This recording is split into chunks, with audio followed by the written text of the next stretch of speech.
Last week I was showing you the foundation area over here. I'm going to let Joe Cortese, the project manager, give a little bit more of an in-depth explanation because it turns out it's a lot worse, as I say, and he's going to start here. Joe, we want to come out? Sure. Hey, Kim, how's it going? Hey, buddy. Good to see you. You too. Thanks for doing this. Let's do a walk of horror, shall we? That's what it's turned into. Yeah. So you pointed out to me, I thought it was just this building that had the foundation issues, and it's actually worse. Yeah, and the more you learn about this building, the more you come to appreciate what's needed on it. So I'm just going to say, one of the big reasons that the foundation and the church and in the community center are shot is this abomination right here. Wait, just for clarification, this building is The church. 1830. Yeah, the church. 1831. What's the year of this one? I believe it's about 1916. Okay. So all of this was attached, and you were describing. Well, this was attached, or this was built, and then there's a link structure in the middle that was added, and then this, I believe, was the last thing that was built. Okay. And that created a lot of the water damage problem. Because water is our friend for our human bodies, but water is not the friend of masonry and wood. Okay. So this door, this is not the stairway to heaven. Oh, leave that alone. Come, just quit picking at stuff, will you? I can't help it. I know you can't. So these stairs were added well after the fact. They're square, they're well built, they got modern paneling inside them. And the modern paneling is all mildewed and moldy and warped. And I gotta say, I don't know if you can see it on camera, but down here at the bottom, there's a sump pump. Okay? Yeah. And be mindful of the sump pump because we talk about it later. Okay. All right? So this stairwell, there are words I'm not going to use. It's a family show. It's going to come out. This is all going to come out and get backfilled. All right. So this entire structure is being torn out. This is being torn out from between these two buildings. Okay. Yeah. So what we're going to have is a big open space that's going to make it more of a courtyard than it became when this was added. Ah, okay. So now let's take a look at the foundation of the community center. Okay. So when we get out inside, I think you might have taken a look through these cracks from the inside. Right. When you look from the inside on a day like today, they look like LED illumination. They're so bright. You see right through, and it's nice because there's no electricity in the basement. It helps make it brighter. So this material is kind of a fired glass. It's a ceramic brick. And it was all the rage around the turn of the 20th century, but then they stopped using it because it's brittle as heck. So if they crack, they really crack. They shatter like glass. Oh, all right. So glass brick, lousy stuff, breaks like glass. Let's take a look around the side of the church. Now, you remember last week, I know it's only a week ago, so I'm sure that even you can remember it. The sides of the church building are warped. They kind of roll like this, and they also do this. That's because it's post and beam construction, and the sill is all busted out. It's all rotted away from water. We're going to take a look at a different reason for why this foundation is going to heck. Let's take a look. Okay, now, Joe, we're on the north end of the community center. Okay. I did not look at this before when I was talking to the folks last week. As I said, I was focusing on that building, and then you pointed out when we were inside, we could not open these windows because of the way the building has shifted. And you'll notice when we go inside, you'll see a lot of the windows have cracks in them from not being able to shift with the right. And that's building. When I said why, and you said, well, because this foundation is crumbling too. So this glass Did brick not know stuff, that. this glass brick, if you take a look down low and you just stare at it for a moment, you know how your eyes can see what's plumb and what's not? Yeah. Is that plumb? No. What does it do? It's kind of like this. It's shifted outward. Yeah. When we go down the basement, that will become even clearer. All right, so now let's look up from there. Look all the way up to the eaves. You see that they're bowed outward. Yeah.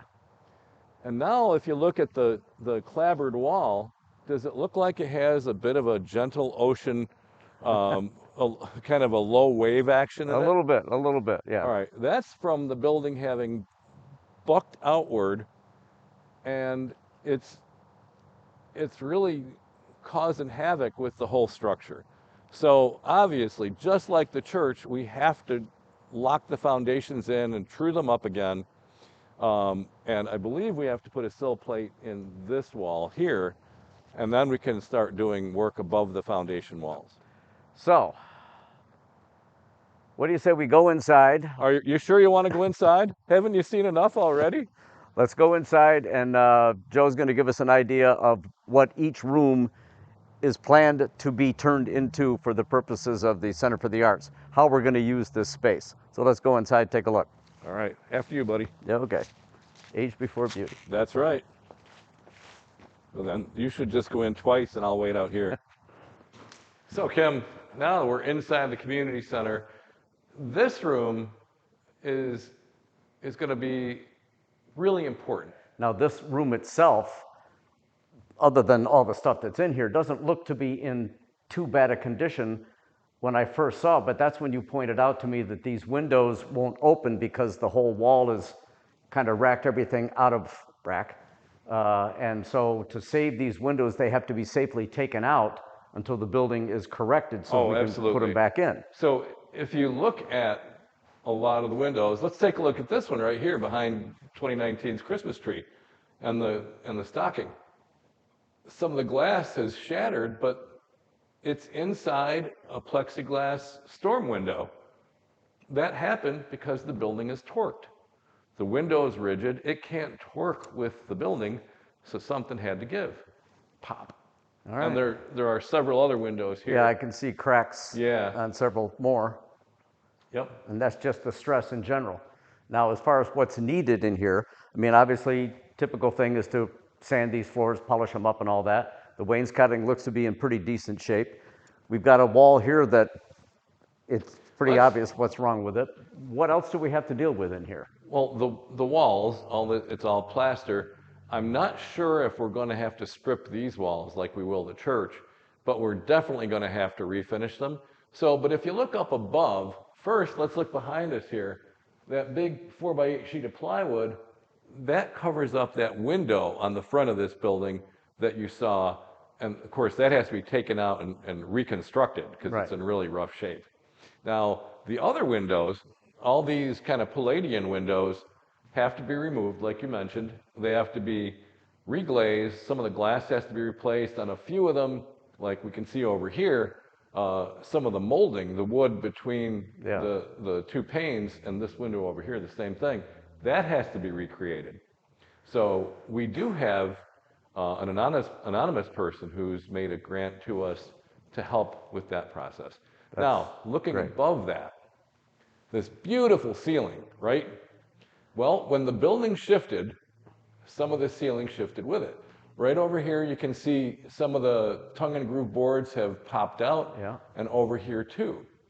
So what we'll have to do, and there's a support rod going right up there, unless that's just an electrical conduit, I'm not sure. That's because there's only the one there. Yeah, I think it's the electrical conduit. Okay. All right. So all that has to be straightened back up. Now, the good news that we found out last week, we didn't know. We brought a bucket truck in because we wondered, okay, everything else is in bad shape. The roof must be shot. But the roof is 5 years, 6 years, 7 years old. Oh. So thank goodness for that. That saved a lot of additional damage from happening. Yeah. So other than those things, refinish the walls, sand and finish the floors. The heating system, I'm pretty sure we're going to keep. You can see it's the baseboard hot water because that's in good shape. We'll have to have a new boiler, but you know, those are the things that happen. Yeah. Now I'm seeing a room back here that looks like an old kitchen. You're absolutely right. I get lucky. Is that what it's going to be used for again, or is it going to be turned to something else? We're not going to put in like a range and an exhaust hood yet, but it is going to be a catering kitchen. Oh. Do you want to take a look? Yeah, let's go look. Okay. So this is our catering or warming kitchen. On this wall, and we got to talk about these things for a minute. On this wall, we're going to have an ice maker, refrigerator, freezer, and a microwave rack. On this wall, we're just going to put in a nice big kitchen sink, a dishwasher, and countertops and new cabinets on the bottom. The upper cabinets are going to stay. So this room shouldn't cost a great deal because it was a kitchen to begin with. True, but there's actually one more minor detail. Under this old linoleum, there's old asbestos flooring. So we're going to have that removed and remediated, about $3,500 worth. Okay. Now, these 4 windows, you and I were looking at a drawing of the old original church with the huge steeple on top of the bell tower. Right. These go in that. So we have an opportunity to get these repaired, get them restored, and perhaps, just maybe, if we're able, someday rebuild that tall steeple on the building and put these in. When we have our historian here, we're going to show you really what the physical structure originally looked like in the church section, and that included these, as well as a huge old clock. Many years ago, and I don't know the year, that chunk was torn down to what it currently is, which is kind of a fortress-looking top. With battlements on Yeah, it. with battlements. I mean, it really is kind of cool, but it's not what was original. These were original to it, and somewhere they had been found. I think they were found in the basement.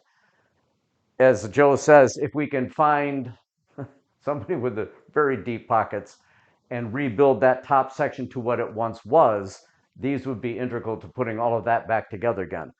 Now, come on in, Joe. This looks like at one time it was kind of a, I don't know, like a library or something, but it's actually the join between the two buildings. Yeah, they call this the link structure, and this is quite a bit newer. It's way newer than the church, and it's also, I think, quite a bit newer than the community center. They built this, I'm going to guess, in the 50s or 60s. And what we want to do with it is use it for like the box office or the greeting place, because there's a door right there that we may or may not use for our handicapped entrance, if we can get the ramp to fit within the property. Okay. So there's the bathrooms are here. There is another bathroom there. Right behind you, Kim, are the basement steps. To our left is the community room, and to our right is the sanctuary of the church. But you wanted to show me the horrors that are actually on the other side of what we were showing people from the outside. Oh, of yeah. what we've got to look forward to. We're going to behold the insidious power of water. All right. Well, let's go out and All right, let's do it. see that. Okay, now, Joe, we're outside where you had described the front part as an abomination. And I think from here we can certainly see why. Explain a little bit about the roof and this, when it was added, and what nightmares that has created for us. Sure. Well, just to orient where we are quickly, the front of the buildings are there. There's the church, there's the community center, and here is the door to the link structure. Okay? So, you know, the road to hell is paved with good intentions. Let's call this hell. All right? And the good intentions of, I'm sure, the people of the Episcopal Church, when they were trying to run the church, was to make an entrance here and cover this porch from the elements. Well, this was the original handicap wheelchair access ramp that caused so much of the damage when the water came off the roofs and rotted all this. So you know, they built what they could understand, but I don't think they really had a clear and present appreciation of the insidious power of water, as I said. So the first thing let's look at, Kim, is you build the roof. Okay, we have a roof over this, but to do it, they had to cover up one of the beautiful stained glass windows of the church. And by, you know, the opposite of this, they also covered up one of the pretty Palladian windows of the community center. Now that's bad enough, but let's think about snow load. water first, just when it's raining, it comes down. It's going to come off of this roof and go down into this little, what used to be a courtyard. When the snow falls and it's not insulated well, so a lot of ice is going to build up. Ice and water and snow always find their way into crevices and cracks in masonry and wood.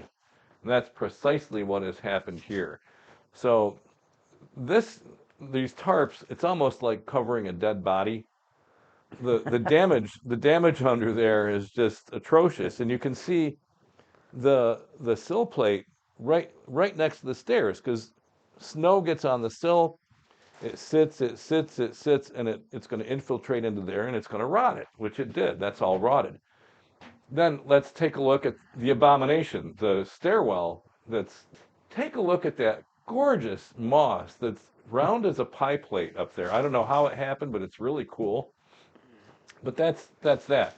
So when snow laid on that roof, it melted into the building because the building's not insulated, and it got in and it rotted out those boards. And then down below to the back of the abomination, the abominable stairwell, I guess we could call it, the same has happened, only far worse. And you got to remember then, all that water either goes down into the building and into the foundation or into the courtyard, and then it finds other routes to get into the foundations again. So it's just bloody awful is what it is. But I got to show you something else down here, Kim, and I can just go down. And vines will take this building down if they're left long enough and don't catch your foot on there like I did. So careful, they will trip your ass. The Day of the Triffids. So It's a classic movie. You'd have to see it. again, this is the front of the building.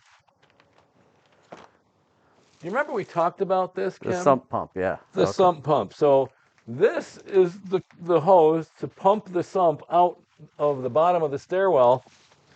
And look where it goes.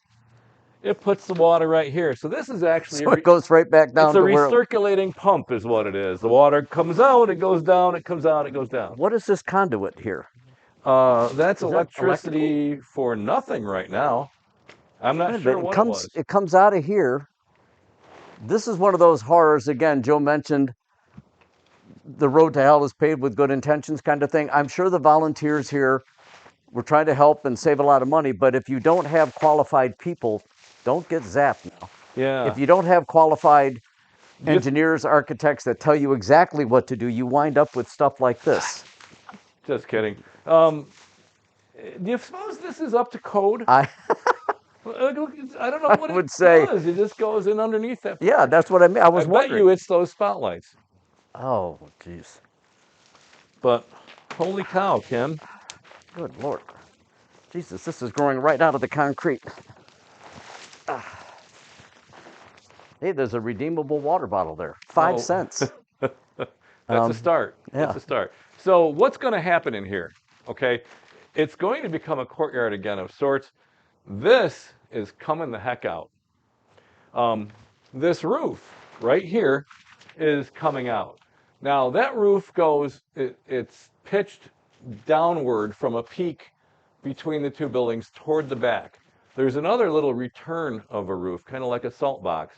So what we're going to do is take this roof out, and from the front of the link structure, we're going to put a new roof that misses the windows. It's going to be slanted, pitched only to the back.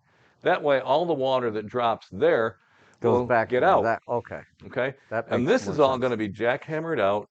We'll put drainage in it, drainage tiles, drainage hose, whatever we put in. And this is going to be graded out to the front. So the water problem should go away. This will be backfilled after the foundation the work door is that's done. there is not going to, it's going to be closed off. It's not going to be used anymore, and this is going to be It's not going to be closed off. I mean, the door from the basement will be closed off. That's what I mean. Yeah, it'll be covered over. Okay. Yeah. Let's leave the abomination and let's go to some place that kind of approximates what they were actually shooting for when they built this place.